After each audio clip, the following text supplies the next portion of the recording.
Hi friends, సపోటా juice తయారీని ఈరోజు homemade పద్ధతిలో ఇక్కడ చూద్దాము. ముందుగా కావాల్సినవి మిల్క్, సపోటా, నానబెట్టిన బాదం, నానబెట్టిన సబ్జా.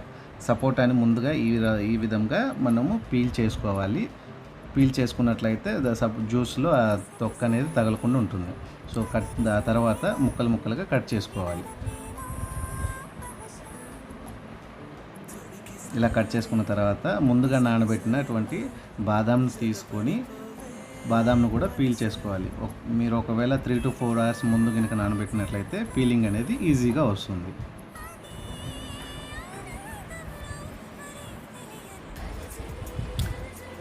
ఇప్పుడు ఒక మిక్సీ జార్ తీసుకొని అందులో ముందుగా కట్ చేసినటువంటి మన సపోటా పీసెస్, ఇంకా 200 grams మిల్క్ మరియు ఐస్ క్యూబ్స్, అలాగే షుగర్ 4 spoons. ఇన్ కేస్ మీకు ఏమైనా కావాలంటే తక్కువ వేసుకోవచ్చు. మిక్సింగ్ జార్ కంప్లీట్ చేసి సో ఇప్పుడు మిక్సీ పట్టేద్దాం వీటికి. సో మిక్సీ అనేది 30 to 50 seconds.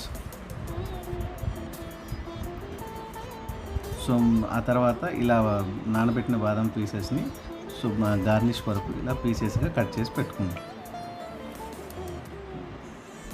So juice ready అయిపోయింది.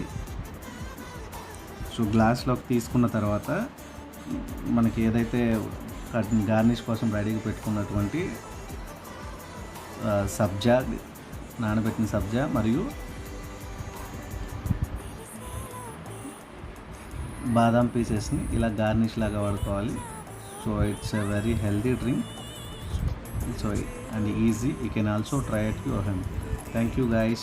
Please subscribe our channel. Thank you. Have a great day.